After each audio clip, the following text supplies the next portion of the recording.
Bismillahirrahmanirrahim. Assalamualaikum warahmatullahi wabarakatuh.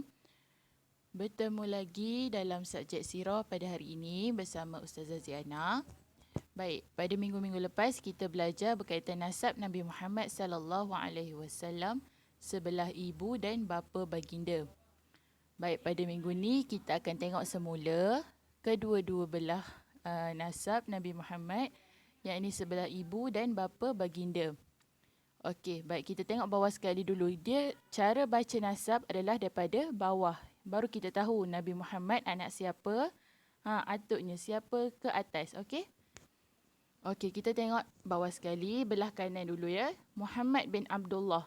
Muhammad bin Abdullah bermaksud Muhammad ialah anak kepada Abdullah. Abdullah bin Abdul Muttalib, belah kanan ya. Abdullah bin Abdul Muttalib. Seterusnya Abdul Muttalib ialah bin Hashim. Abdul Muttalib bin Hashim. Hashim bin Abdul Manaf dan Abdul Manaf bin Qusay. Itu ialah sebelah nasab Nabi Muhammad sallallahu alaihi wasallam, sebelah bapa. Seterusnya kita tengok sebelah ibu. Sebelah ibu baginda, ibu baginda bernama Aminah binti Wahab, Wahab bin Abdul Manaf dan Abdul Manaf bin Zuhrah. Okay, kamu boleh tengok ada nama Abdul Manaf. Sebelah nasab Muhammad sebelah bapa ada nama Abdul Manaf juga kan. Yang keempat, 1, 2, 3, 4. Yang kotak keempat kan, yang kotak hijau. Ada nama Abdul Manaf juga kan. Dan yang nasab ibu juga ada nama Abdul Manaf.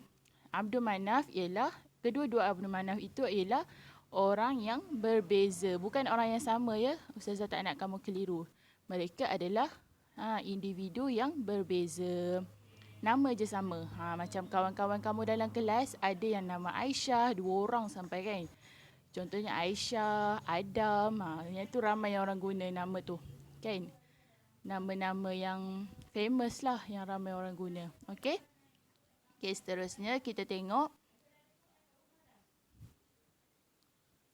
Baik, seterusnya kita tengok penghayatan untuk tajuk nasab keturunan Nabi Muhammad ni. Yang pertama, orang yang berakhlak mulia akan dihormati masyarakat.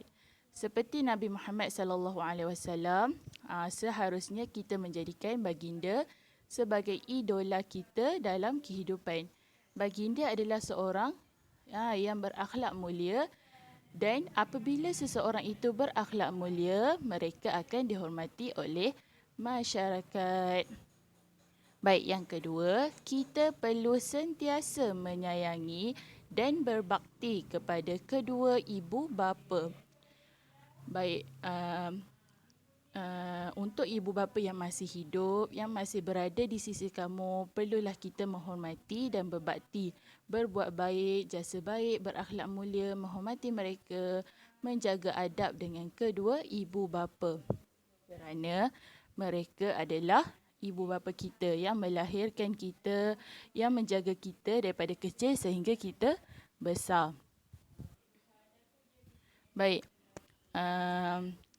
bagi yang sudah tiada ibu bapa, kamu juga boleh mendoakan kebaikan kepada ibu atau bapa kamu, sama ada mendoakan kebaikan kepada mereka supaya ditempatkan di syurga dan kamu boleh bertemu di syurga bersama-sama keluarga kamu. Baik, yang ketiga, setiap anak perlu mendoakan keampunan kepada kedua ibu bapa. Kita seharusnya lepas solat tu, ketika berdoa, kita perlu membacakan doa kepada kedua ibu bapa, keampunan kepada kedua ibu bapa kita.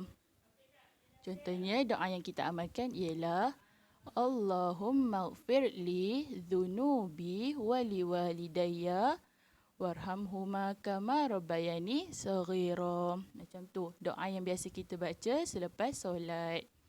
Baik. Yang keempat, umat Islam perlu memuliakan Nabi Muhammad sallallahu alaihi wasallam dan nasab baginda. Macam dalam doa juga kita ada menyebut selawat dan salam ke atas Nabi Muhammad sallallahu alaihi wasallam serta seluruh keluarga baginda. Dan yang terakhir, setiap Muslim perlu memperbanyakkan selawat ke atas Nabi Muhammad sallallahu alaihi wasallam supaya kita sebagai umat Nabi Muhammad akan mendapat syafaat daripada baginda di akhirat kelak. Baik, itu sahaja untuk sirah pada hari ini. Assalamualaikum.